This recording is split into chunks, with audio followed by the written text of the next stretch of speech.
Hi y'all, this is Quinn and Blake, and we are going storm chasing to northern central Iowa area / possibly southern Minnesota area. There is some really good looking storm possibilities today, and Blake's going to tell us more about what we're seeing so far. We started our journey at 7 a.m. and now it is 10 a.m. It is 10 a.m. So tell us about what's going on. Okay, so today we have a level 4 out of 5 moderate risk driven by a 15% hatched area for strong, potentially intense long track tornadoes. Looks like the mode is going to be supercellular mainly, possibly a slightly mixed mode with some semi-discrete supercell clusters are likely. Large hail up to 3 inches is possible, along with damaging straight line winds, but the tornado threat does appear to be maximized, most likely around the hours of 4 to 8 o'clock tonight. We'll be chasing these storms, and hopefully we will intercept today. Yeehaw!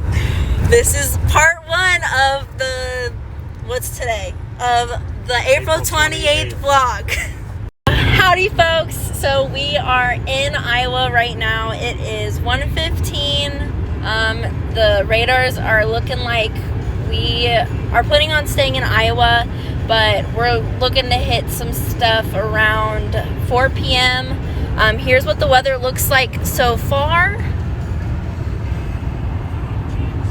We're playing some good Twisters music. Blake, tell us what's going on right now in the atmosphere.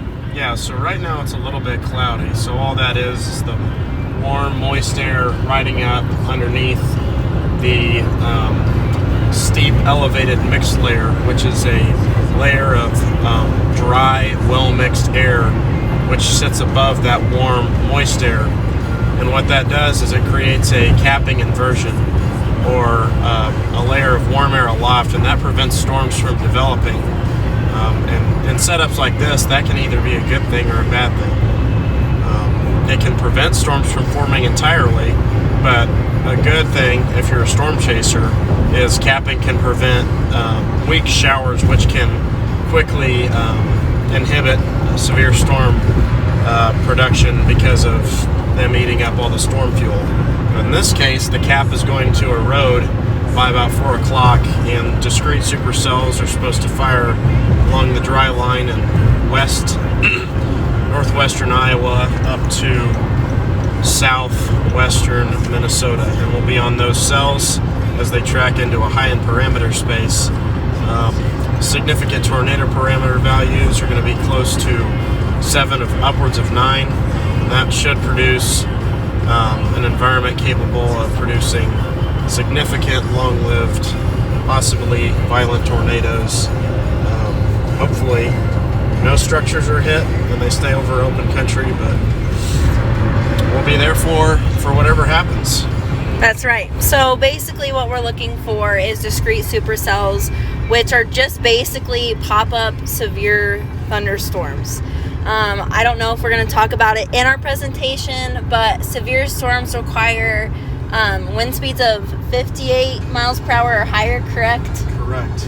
And then also either 58 mile per hour wind speeds, 1 inch in diameter hail, or a tornado. Those qualify as severe storm. So, and most of the times both of those things happen before a tornado. So we are looking for the tornadoes. All right, we'll have updates closer to 4 p.m.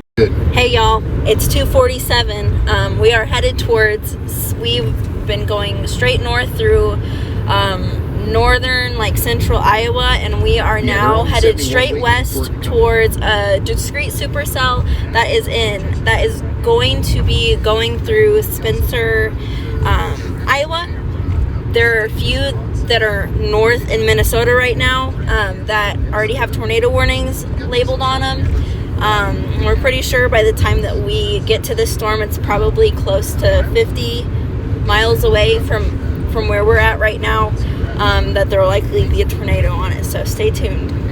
Show you what here's what the weather looks like. It's that camera and be like, okay, now can't really see it probably too well, but super windy right now. Something that's definitely so the helping storm our you see case above my head there, that's this for this next storm that we're headed towards is the fact that So there's a we've got lot of full view of it here, and the jet stream is super low and it's extremely, yeah, extremely windy.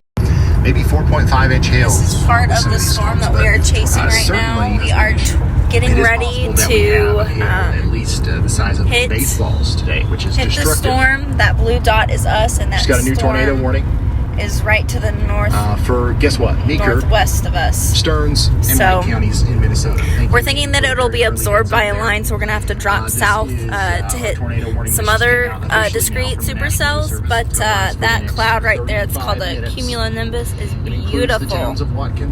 All right, so executive decision was made by Blake. We are traveling away from the storm and ended up joining the line of storms. Yeah, we're repositioning to re-intercept potentially.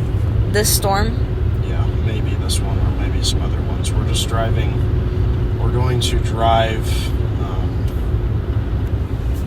a little bit east so we can wait for the storms to get to the best environment, which is going to be.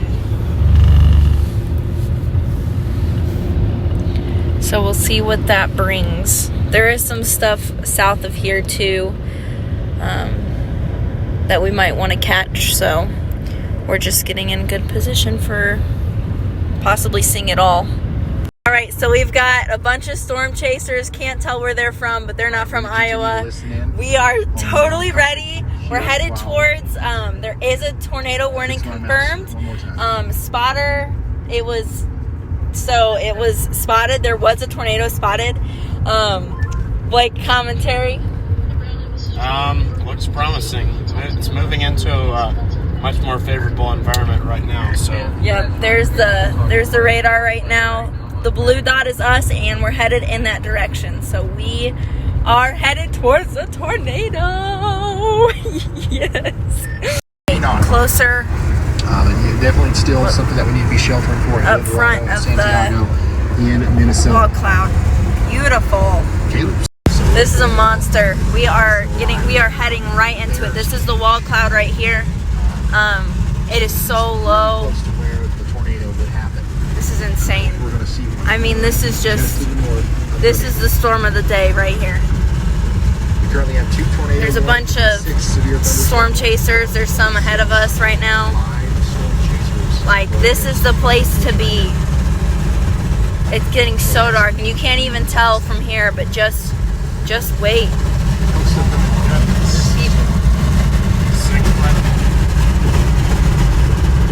It's getting cold. Look how fast it's moving. It's moving so fast.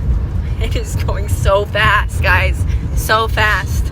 This is kind of wild because there's a bunch of things that like look like tornadoes. So coming back up Like, to our tornado that's not- warnings in I don't think it is. I think it's Minnesota. We still have I think it's a gustnado, but it gave us a scare there. Not a scare, but a no way. all of your It's a funnel. the storm so far. That's a funnel, right? It looks like a scud. So yeah, what you're seeing Oh, is Brad Arnold's they point of view. tricked Also, us. what you can expect Well, from rats. They are sounding the sirens for this storm right here. We've been chasing it for the last 30 minutes. Updates for you. We Watch still that expect part. the storms to come in a little This bit one later. right here? We're going to be watching your all's We're area. thinking this is probably gonna after drop the 9 tornado. p.m. Hey y'all, this is the next day, the 29th. I didn't really end the vlog yesterday, so I'm gonna end it now. We didn't end up seeing a tornado, but we did see some really cool storms and some storm patterns. The models were not showing very good up until the day of, so yesterday. And the atmosphere was at a really good place.